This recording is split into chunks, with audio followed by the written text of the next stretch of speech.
Nagbabalik tayo dito sa Phil Sports Arena kung saan buhay pa ang tsansa ng Lady Warriors na mag-compute dito sa game number 2. Samantalang buhay pa rin naman ang tsansa para sa Water Defenders na mapahaba to into a best of 3. With the game 3 happening on Thursday sa Phil Oil Flying V Center. Coach Ronnie, nung simula ng set number 4, Crystal Rivers, ang ganda ng inilaro. 2 quick points para mabigyan sila ng kalamangan at nakontrol nila. Ika nga, yung set number 4, naghahabol ang Water Defenders. Nabaon nga ng 4, bandang dulo na ng set 4. Pero dahil sa trinabaho ng Water Defenders, nakabalik sila. Nakahawak nga ulit ng match point. Pareho sa set number 3. Pero Lady Warriors, yun nga, yung kumpiyansa, yung belief sa sarili, Coach Ronnie, binaliktad nila.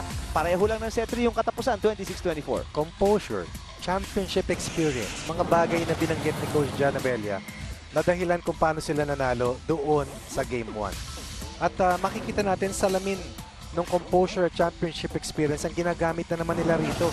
Masakit para sa Water Defenders dahil kontrolado ng Lady Warriors. Hinabol nila at ang doble sakit doon, nakakakuha sila ng set point equivalent to 2 match points. Huling 2 sets. Dapat nakauwi na tayong lahat eh. Dapat taga-abang na tayo, tagahanda para sa Webes. Pero hindi pinayagan ng Lady Warriors. Crystal Rivers lumitaw. Giselle C. Sa needed points, nandoon. Myla Pablo with her defense and her offense. Still a major force. But Jessie De Leon, difference maker. Once again, Yes. limited action, no problem for her. And right now, together with Mel Gohing, this team is rolling.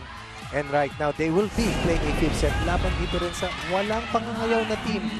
At walang pagod na Water Defenders. Whatever happens, itong talagang dalawang teams that deserve to meet each other dito sa ating finals. Water Defenders, number 1 seeds, number 3 seeds. Ang Lady Warriors, di kukulang sa 5 sets dito sa game number 2 para malaman kung tayo ba itutuloy pa sa Webes o tayo magse-celebrate na ngayon. 4-setter yung ating game 1, pumabor sa Lady Warriors. They lost the first set, won the next 3 sets. Dito po, sa ating game number 2, unang 2 sets, Water Defenders, last 2 sets, Again, last Lady 2 Warriors. sets, may match point sila. Diba? Set 3 match point, set 4 match point. Pero grabe sila Giselle C at ang Lady Warriors. Hindi nagtatapos sa 24. Yun ang moral lesson na nakuha natin. And they will give up the first point. Naghahanap ng check ball si Jenny Keddy. Pero mukhang nailagan ni Michelle Strizak. This is only a race to 15. Manalo Lady Warriors, champion na. Ang Lady Warriors, manalong Water Defenders. Meron po tayong laro sa Flying V Arena pagdating sa Thursday. Nabor. Punta kay Soltones. Doon si Gohing. Strizak. Boli. Napakaganda ng ilalaro ni Boli. Especially in the last 2 sets. Pero doon sila nagkulang. Doon sila kinapos. At kapos din yung push ni Soltones. 2 straight points para sa Lady Warriors sa very important set 5. At again, nagdidiwang dito ang fans ng Lady Warriors dahil nga maiksi lang tong set na to. Kung sino yung makakabuelo ng maaga, Coach Ronnie, yun na yun. Kung nakapaghabol ng Water Defenders sa sets 3 and 4, dito sa race to 15, napakahirap pag nabaon ka na maaga. Strizak may block pero may net violation. Michelle Strizak. Puntahan natin itong report ni Angelique Manto. Eric and Coach Ronnie, it is in crucial moments like this kung kailan ipinapasok itong si Mama Athlete na si Phil Kenglat Cayetano or during the set point service na pinapasok talaga siya bilang isang service specialist. Asking her about it, she understands the pressure it has pero she also knows how to handle it by banking sa pagiging kalma niya. Kaya nagpapasalamat daw siya sa tiwala na binibigay sa kanya ng lahat ng coaches niya. After all, she is also supported by her husband, Direk Lino Cayetano, in all aspects with her babies, lalo na si Ino na dinadala daw talaga niya sa games to expose him sa volleyball scene. Sabi nga nila, start them young. Eric and Coach Ronnie. Salamat, Angelique Rivers. Thunderous kill. Grabe, Para no? bigyan sila ng kalamangan 3-2. Tinan mo kung saan babagsak to. Halos sa bandang attack line, Coach Ronnie. Tunog kulog pag dumating kidlat. But Mel Gohing once again with that fine first ball, atoning for her missed reception earlier. But Jasmine Nabor scores of this dunk play and once again we're tied na 3 points each sa ating pang-5. At ito na po ang kasiguraduhan. Ito lang ang sigurado, pang-huling set. Last na set na to. Almost a little over 2 hours of game 2 sa pagitan ng Warriors at ng Defenders. Grabe yung trabaho dito ng mga libero natin. Kitang-kita nyo dun, ano? Oh, Rivers, back-to-back points. Yung pagod ni Gohing at ni Tata Pantone, yung hirap ni Jasmine Nabor at ni Giselle C. Madaling makita yung mga scorers eh. Litaw yung mga blockers. Pero yung mga pumapasa, humahabol, dumidepensa, yan yung wala sa spotlight. Pero napakahirap na gawin at maging mahusay sa ganyang gawain. 8 points off the bench si De Leon. Grabe yung kick ni Rivers pero double contact ang tawag kay De Leon. Natawa ko kasamang Eric, naghilamo sa mukha si Coach John Abella eh. Kasi gusto sana nila 2-point cushion, di ba? Saka probably sa kanyang pananaw, buhay yung bola. Oo. Jenny Keddy, outstanding game 2 para sa kanya. For all, set number 5. Rivers! Yes! Pag open block, halos ilista mo na yon para kay Crystal Rivers. 20 points in their first outing dun sa game 1 win. She was very much defended really well the first few sets. Pero dito sa fifth set, pagod na halos lahat. Siya ang pinakasariwang manlalaro kasamang Eric eh. Parang nag-pacing no? Si Rivers, hindi masyadong panaka-naka lang yung atake niya nung 1, 2, 3, 4. Pero dito talaga namang tumutodo. Gohing, inangat. Si Pablo. Yes! Pablo down the line. Balik sa dalawa ang kalabangan ng Lady Warriors. 6-4. Almost given up for lost. 2 match points that they faced. But somehow, parang walang kapaguran, walang pressure na nararamdaman. Pablo beats the double block 2-point cushion. Hawak nila Crystal Rivers. May mga lucky breaks pa nakukuha itong water defenders kasamang Eric. Net violation kay Jeanette Panaga. Isa lang. Kalabangan ng Lady Warriors. Another dogfight. Both Heel to teams heel. playing like champions, Coach Ron. Oo, totoo yun. Pablo. Block this time. Urdas and Sato. Former teammates ni Pablo. Pinatikim siya ng isang matinding block. And 2 Lady Bulldogs versus the former top gun of the Lady Bulldogs. And Urdas is doing what Jessie De Leon has been contributing para dito sa Lady Warriors. Limited playing time pero kumbaga mediin. Rivers back row.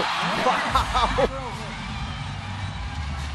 Unstoppable dito sa set number 5. Crystal Rivers. Boom, boom. Crystal delivers one from the back row. Look at this pass coming from Giselle C. Ulitin natin, ha? Yung iba sa gitna, yung iba sa harapan. Ito sa likuran, bihira yan. Urdas naman, babawi pero labas ang bola. Down the line para dito kay Urdas. Hindi kumonekta. At ngayon, 2 puntos na problema para sa kanila.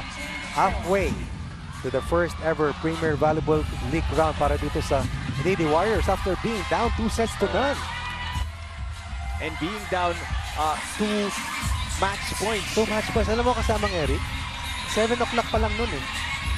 Mga 7:15. Bilang na bilang ang oras. Totoo. Kasi akala natin sweep eh, di ba? Then suddenly, nagising sila. And we played over 2 hours already of championship volleyball. Yes. Very high level competition. Sobra. Exciting to watch and a lot to learn. 2-point lead. Pinakamalaking kalamangan to para sa Lady Warriors. Sa mga ganitong parte ng laro minsan, sa sobrang pagod mo, wala ka namang ipawis eh.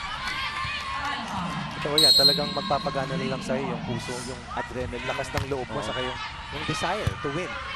Yung competitive juice na tinatawag. Volley, block ni Panaga. Urdas, mag-a-adjust. Cross-court, pero masyado na nasa gilid yung bola eh. Wala sa sweet spot niya. Timeout, Coach Roger Goreyev. 3-point lead para sa Lady Warriors. Jenny Keddy, medyo nalulungkot dito sa gilid. She's not on the floor right now. They're behind by 3. Puro kasi kayo digpas, pwede naman natin i-set, mas kontrolado natin pag i-set, ha? Tatlo lang yan. Kailangan lang, medyo kumilos lang tayo. Huwag lang kayo madi-disappoint. Nahahabol nga natin yung 6 na puntos. Yan pa hindi natin mahabol, tatatlo yan. Resiban lang ng maigi. Tapos magandang kombinasyon. Kasi ang bakal ng play natin eh.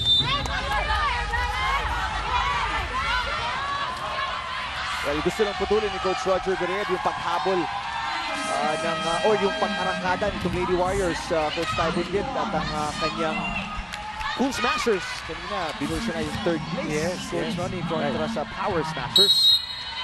4-setter yun, ano?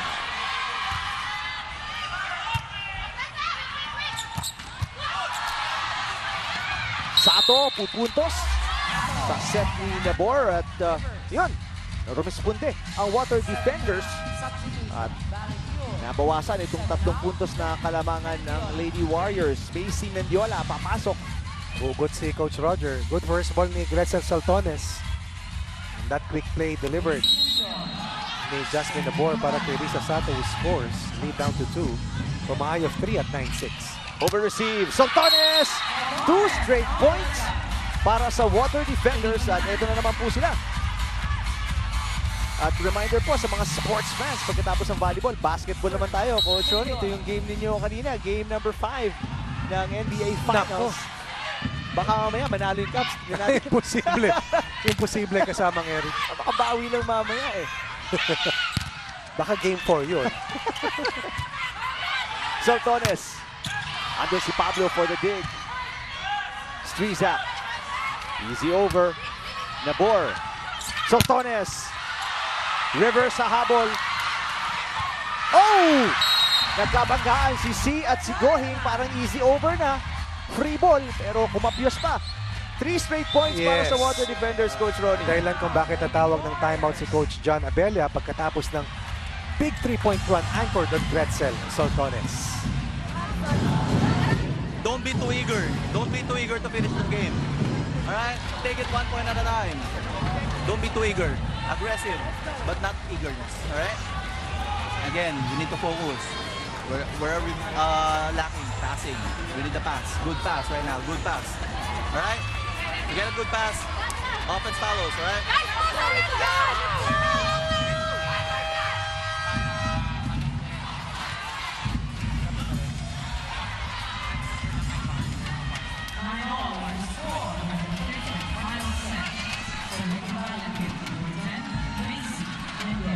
Nine all. Wala pa po. Rick, kanina ko pa narinig yung all na yan. Ha? Walang kinikilingan ang momentum at ang rhythm, ika nga, ng game na to. Parehong patas na patas ang dalawang koponan. Mendiola nagsaserve. Bahagya lang lumampas outside at Mendiola nagtapo ng napaka-importanting puntos doon. 10-9 dahil sa error, service error. Boli babalik, papantan si Mendiola. Masakit yun. Oh, napaka-importante na Saka- bawat point ngayon. Dito sa puntong ito, Coach Ronnie. Kasamang Eric, pambaon yun eh. Kasi meron na silang 3-point scoring run eh. Momentum swing na naman sa regalong puntos na naibigay nila. Saltones. Andun si Panaga. C. Rivers. Back row. Oh, Pantone. What a Grabe. dig. Strizak. Pantone na naman. Back to back. Great digs para kay Pantone. Babawi. Saltones. We're tied at 10. 6-time Best Digger awardee sa kasaysayan ng 14 na taon ng V-League. And against very good hitters. Oh. Rivers, Strizak, no problem. Portata, Pantone, and then Gretzel Saltones at her best. Dito sa ating pang-5 at huling set. Mga locals ang kumana doon sa possession na Ano Coach sa Ronnie. ni Silapan kay Kedi, ha? Saltones. C. Strizak. Block. And ito, lalamang ang Water Defenders. Oh. 11-10. Parehong istorya sa huling 3 sets. Pero dito, mas maagang paglamang ng Water Defenders. At huwag niyo pong ililipat ang inyong mga sets dahil ito talaga hindi mo malalaman kung anong nangyayari at mangyayari. Gohing, iangat, Strizak. Lumusot sa blockers.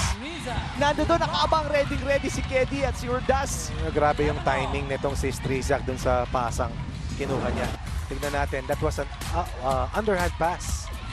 Itong si Mel Gohing, hindi na niya pinaset up yung depensa. Pinalo na niya habang nasa apex pa yung bola. At ngayon, 11 sa white shirts, 11 sa blue shirts. Kedi. Ando doon si Gohing. C. Rivers. Yes! Crystal Rivers, ibabalik ang kalabangan sa Lady Warriors, 12-11. Hindi pa po pumapalo si Crystal Rivers. Hiyawan na dito sa loob ng Field Sports Arena.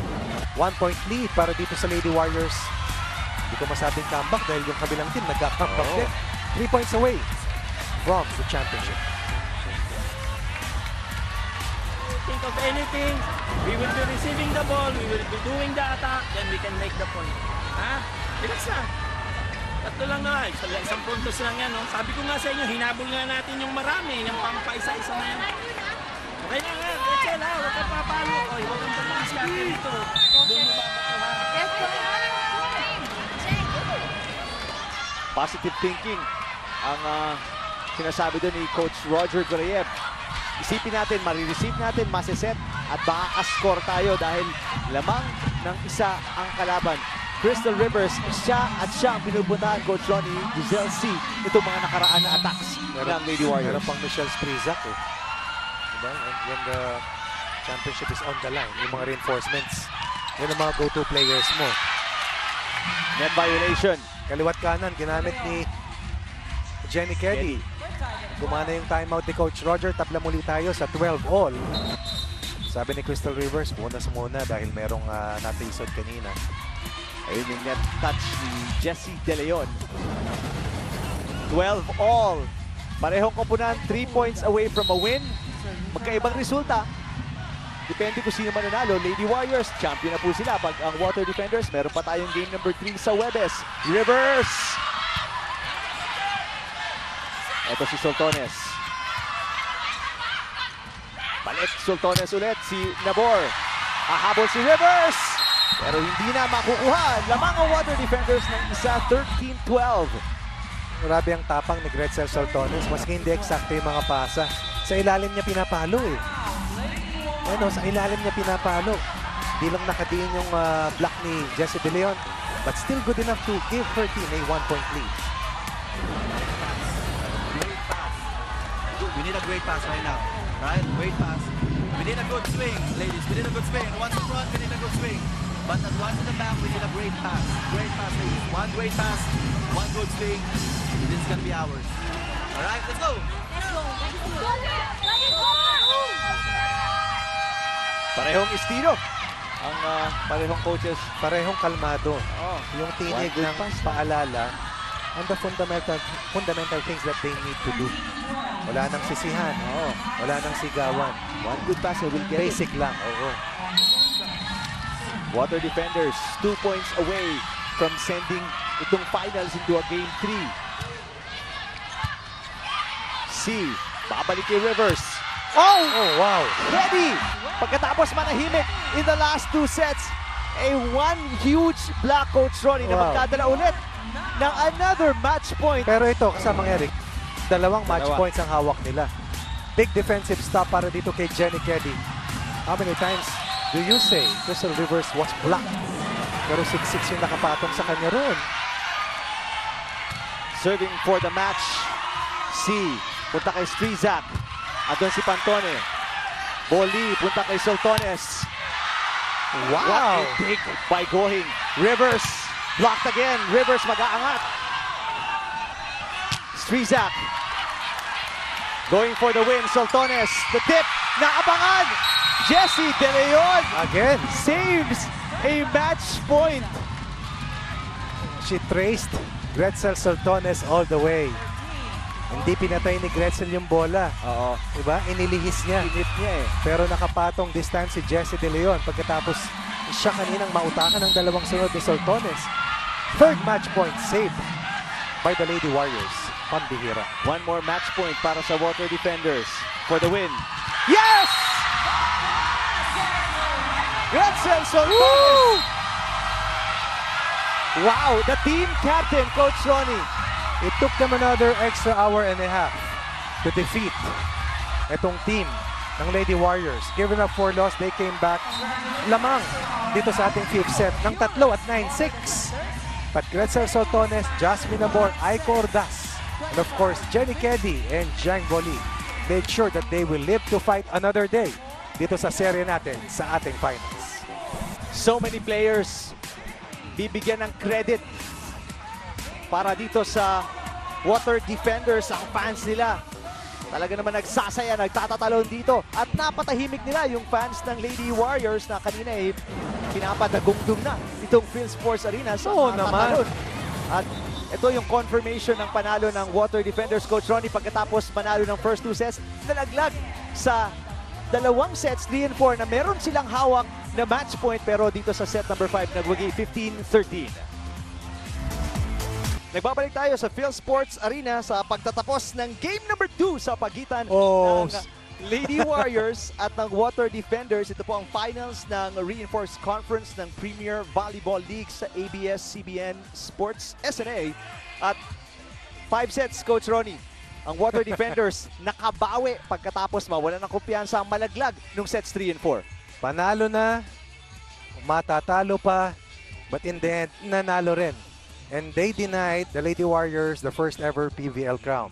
But more importantly, they will play another game, and that will be the final game of this conference, and that will be on Thursday for the right to be crowned the first ever PVL title holder. Ang daming pwedeng pagpilian, Coach Ronnie, ng nabigyan ng Best Player Award dahil sa husay na nilaro ng lahat ng Water Defenders. Napag-usapan nga natin off the air na they deserve to fight another day. Yes. Fight in a game 3 dahil sa ganda ng inilaro nila dito. Pero I think nakapili ka ng dalawa at ang ating best players hatid sa inyo ng Ribisco, making delightful moments possible anytime, anywhere, kasama ni Angelique Manto. Eric and Coach Ronnie, kasama ko ang buong team na Water Defenders, pero ang best players of the game natin ay ang libero nila si Leslie Ann Pantone at ang import nila na si Jennifer Keddy. Kasama rin natin, of course, yung coach nila na si Coach Roger Correa. Pero tatanong ko muna sa'yo, very crucial yung mga digs na ginawa mo. Ano ba yung naging motivation mo during those times na naghahabol kayo? Bale kasi nakikita ko na sobrang ginagawa ng teammates ko yung part nila. So dapat ako din as a libero gawin ko yung part ko na dumipensa at mag-receive para sa team kasi yun naman talaga yung kailangan nila sa akin. So congrats sa tan now, Jennifer. Now there were those times that you were catching up to the lead of the Lady Warriors. So personally, what were you thinking during those times that you had to do for the team? One at a time. Just try to block every ball or at least touch every ball and just go one at a time, slow and steady. And you did it. So congratulations, Jennifer, for being player of the game as well. And we also have Coach Roger Gorayev. Coach, hindi naging madali yung Game 2 po, pero ano po yung makukuha nyo sa game na to na pwede nyong dalhin sa Game 3 para makuha naman yung championship? Wala, yung sinasabi ko lang sa kanila, maniwala lang kayo because kahit anong sama na nung laro namin, dikit pa rin yung laban, nauuna pa kami sa last. Kaya lang, yung confidence level lang nila talaga dapat mataas lang lagi. So again, congratulations, Coach Roger. Congratulations, Water Defenders. Again, Eric and Coach Ronnie, players of the game natin. Leslie Ann Pantone and Jennifer Keddy, balik sa inyo. Thank you, Angelique. Sinabihan sila ni Coach Roger Correa, play like champions, and that's what they did, Coach Ronnie, para makalaban pa for the championship in a Game 3. It was an epic Game 2 that could have gone either way. Akala natin sa pag-agos ay kuha na ng Lady Warriors, but in the end, it boiled down to believing in themselves and believing that they can make a comeback, and the comeback they did. And now we have a Game 3 pagdating po sa Thursday. At sa Thursday po, ang ating schedule, alas 6. Ito, tingnan na natin yung schedule natin. Paalala po ulit, sa Philoil Flying V Center po yan sa San Juan. Ang laro natin, Water Defenders, Lady Warriors, the final game in the championship, game number 3, alas 6. At live po yan sa venue, live din sa SNA, sa sports.abs-cbn.com at sa tfc.tv. At maraming salamat sa ating ABS-CBN sportsmen and women dito sa ating venue. Nagsisimula na silang magsaya din, magdiwang dahil sa napakagandang larong napanood nila. Thank you to our director, Al Neri, executive producer, Malu Neri, associate producer, Eva de los Reyes, panel director, Mickey Mirabueno. At pagkatapos makahawak ng 2 match points sa set 3 and 4, nanalo pa rin ang Lady Warriors, pero ang Water Defenders nakabawi sa set number 5 para ma-extend itong finals into a best of 3 sa Huwebes, alas 6 po ng gabi. Para kay Angelique Manto, my partner, Coach Ronnie Magsanok, Direct Raul de Ocampo, belated happy birthday para kila Billy Capistrano din, Ish Polvorosa at si Larry Deang. Maraming salamat sa panonood ng ating coverage ng Reinforced Conference ng PBL. Hatid sa inyo ng ABS-CBN Sports.